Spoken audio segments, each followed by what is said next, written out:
Hi everyone, my name is Mcupi Sithole. We're doing co-branding of Nesquik and Swedish Glace by Walls. The other members I'm working with is Will, Charlie, and Mathieu. They will introduce themselves as we go along.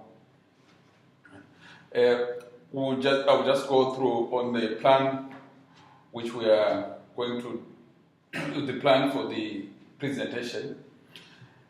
First of all, we'll look at the introduction and the history of Nestle, history of Walls also, and the co-branding justification. We'll also go down and look at the SWOT analysis, STP, branding details, marketing mix, IMC, and the conclusion of our presentation. Introduction. As we are co-branding Nesquik and Swedish Walls Glace. Nesquik, we find out Nesquik is the second most sold brand in the entire world, and it's increasing popularity in non-dairy and cream. So we find it as a brand that can fit with Swedish Walls, because Swedish Walls is also targeting the same market target with the Nesquik for people who are health conscious. Okay, so now I'm going to talk about the history of Nestle. So, Nestle is a company that started off from a single man's idea and developed it to a giant corporation. In 1866, Nestle developed a milk food formula for infants who were unable to tolerate their mother milk. His product became a success and it created a demand throughout Europe, and as Nestle popularity grew, more businesses wanted to merge and become partners with our Nestle business. Along the way, Nestle company remained successful, which allowed them to expand to new regions and territories throughout the world, making them the world's biggest food and beverage company. Nestle headquarters are located in Vevey, which is in Switzerland, but the Nestle company has factories or operation in almost every country in the world. And Nestle is increasing the size of the company year by year. In addition to the increase of the size of Nestle company, Nestle also has increased the variety in the different products they offer. In Nestle business strategy, they encourage product growth through innovation and renovation. And this strategy has allowed Nestle to develop many different products in the various fields, like baby foods, dairy products like our ice cream, breakfast cereals, ice cream, chocolates, and beverages. Employing over 8,000 employees, Nestle is present in a number of domestic and international markets.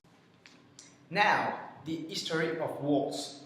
Walls was founded in 1886 by Richard Wall when he opened a butcher stall in London. Every year, the company had to lay off staff in the summer as demand for its sausages, pies, and meat fell. So in 1930, Thomas Wall convinced the idea of making ice cream in the summer to avoid those layoffs. And the First World War meant that this idea was not implemented until 1922. By that time, the business had been jointly bought by Lever Brothers and Morgan Uni. And Maxwell Holt was put in charge and revived the idea of producing ice cream with near-instant success. Ice cream production commenced in 1922, like I said before, at a factory in Acton, in London. And in 1959, Walls doubled capacity by opening a purpose-built ice cream factory in Gloucester, in England. So this is our co-branding, and for our co-brand we chose Swedish Glace. The reason we chose this co-brand because Nesquik's the second most sold brand in the world, and consumers change their attitudes when it comes to food. Consumers move towards healthier products in line with government initiatives supporting balanced diets, and the dangers of sugar mean that non-dairy ice cream will appeal to consumers who are health conscious. We chose Swedish Glace to co-brand due to the increase in popularity in non-dairy ice cream, with almost 45% of consumers actually saying that they buy vegan ice cream treats a lot more often than they used to.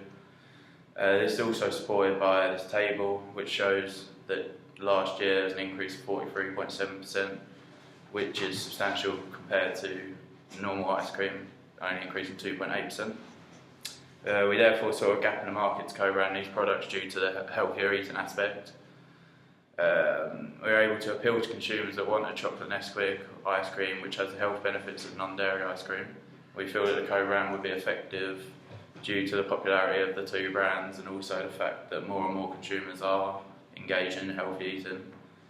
A third of adults now do believe that they are healthier now than they were a year ago, reflecting to the UK's booming interest in healthy living, and efforts to lose weight are commonplace, particularly among women. This is a reflection of the obesity epidemic as well as prolific media coverage on all issues relating to diets, body image and size. I'm going to talk now about the SWOT analysis. We did some research for pestle research and also the macro environment, and so we came up with some ideas to do the SWOTs.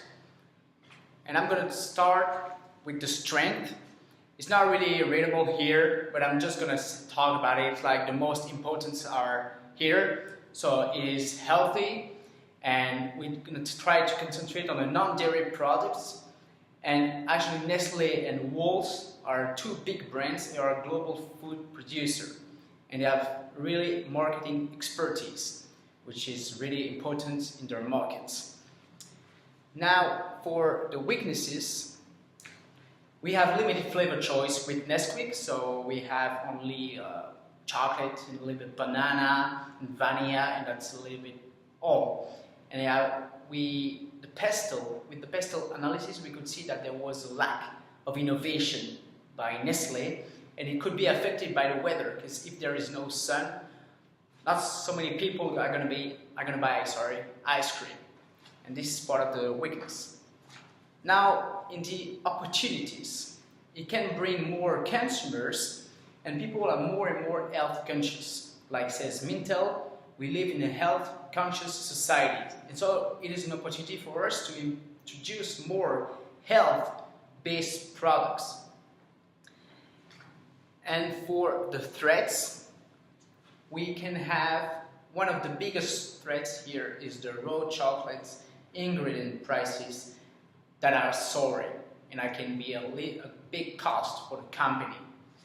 And we have also major competitors such as Walmart, who can actually sell products that are cheaper. So now we're going to talk about STP, and first that's segmentation. We decided to work with different segmentation variables, the first being demographic segmentation, so which ours include middle-aged individuals, possibly children whose parents are looking to watch their diet, no specific gender, however more likely to be females, and high-income families. Then we move on to behavioural segmentation, which appeals to both customers of Nesquik and Walls who have brand loyalty, use as much dairy ice cream, available in all stores into their current products which they use. This leads us on to psychographic segmentation, individuals who are looking for healthy alternatives to what they would usually eat, who are health conscious, vegans, however this is not exclusive, no particular class area appeals to high income families, individuals as the product is niche and may initially be costly. Then we move on to targeting. We use the concentrated strategy. We are going to focus on only a single market, which is the females with high income between the ages of 25 and 50. Vegans. The amount of vegans have rose by 360% in the last 10 years, which should appeal to our product. Veganism is a trend that grows, so the product will only get more popular over time. Adults, healthy alternative to normal ice cream will appeal to the older generation who are more inclined to watch their diet. And it also is in compliance with government legislation regarding healthy eating. Government's target to improve healthy eating, which our products comply with, so will increase brand positivity. We now move on to positioning. In the market, our ice cream will be positioned as a high quality, expensive product. In essence, to aim with one of the highest quality vegan ice creams on the market. Also, one of the healthiest products on the market is of its kind. People can finally eat ice cream with Nesquik flavours in a healthy way. It also is good to eat. So this is a graph of where our product is going to be potentially positioned. So we can look at our main competitors of Ben & Jerry's, whose got a high quality ice cream. Our product's looking to have a similar sort of quality, however, just slightly less in price. So this is now our branding. Our brand identity will be strong due to Walls and Nesquik already being globally recognised companies. The consumer's perception of our brand is that it's a healthy product, which can appeal to those who are either health conscious or have intolerances. The tangible elements are that because of the use of more raw materials to make it healthier, the product is more expensive, and using the swap we can see that raw chocolate ingredient prices are soaring. As the product is also targeted at consumers with a higher income, it means that they are willing to pay more due to the recognition of the co-brand, and it is much healthier alternative to ice cream and links back to our positioning. The traditional yellow colour associated with Nesquik will also be involved in the packaging of our co-brand, meaning that consumers are easily able to associate it with Nesquik and it will stand out on the shelf. Our desired brand perception is that consumers are able to see not only that it's vegan free and a lot healthier, but because it is Nesquik, it is still full of flavour. This would strengthen our brand image, as consumers would therefore see it as a healthy option and a healthy treat. On our marketing mix, we've got product, promotion, price, and place. We go on the product. The product has more value to health sensitivity customers, and there's need in selling them in small quantities, as health sensitive customers don't want to eat too much of the product. Attractive packaging that comes up with the health sensitivity logs, as we have seen that there is rise of the health conscious people.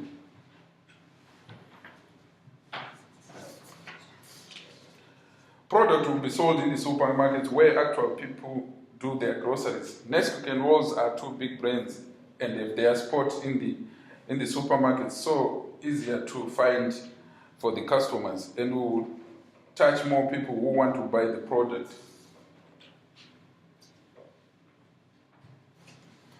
The price for the brand will start with high price skimming. Skimming because we have a sufficient size of customers who are price sensitive. It goes with one target as well as high price. We would set a high price to skim maximum revenues. It would enhance the product's quality and image to attract more market segments, then increase as we enter new markets outside UK, segments that are health sensitive with high living standards. Women who have money, health conscious adults, mainly women who are busy. On promotion, there will be sales promotions in retail shops through special offers in segments that are less price sensitive. Promotional medias will be through social media like Facebook, Twitter's, television channels, that is family programs and kids channels. This would be the main channel that we would use, because the people who use the most social medias are the people between 25 and 34, and that is our target. The product could be seen in the streets with the big advertising panels to be able to be seen everywhere and to make people aware that the product exists. Because everyone walks on the street and sees the advertising panels, companies are putting more and more money on advertising to catch new customers. We will now look at the IMC of our product. We would establish our IMC through the use of our SWOT analysis and our STP. Although both of our brands are already established, we could either use testers in worldwide supermarkets to improve brand product popularity. We could also use promotions to attract customers, such as buy one get one free and many others. However, in order to keep the premium quality of our product, too many discount offers might have adverse effects. This will therefore allow us to charge a higher price for our product that we're seeing as the higher standard. TV ads, since it really works for companies, but we would more focus on the rise of the social media, which goes through the target, because our target uses lots of social media, and through this channel we could communicate with our product. Alright, so to conclude, we chose to co-brand Nesquik and Walls because Nesquik is the second most sold brand in the entire world, and through our research we found out that customers changed their attitudes when it comes to food. And we chose Swedish Glace to co-brand with due to the increasing popularity in non-dairy ice cream, and people are more health conscious. And with all research that actually don't appear on the PowerPoint, such as the pestle analysis or the micro and micro analysis, we were able to develop a strong strategy. Alright, so this is for us. We hope that you appreciate and that you actually learned a little bit something today with us, and we want to thank you for your attention. Thank you.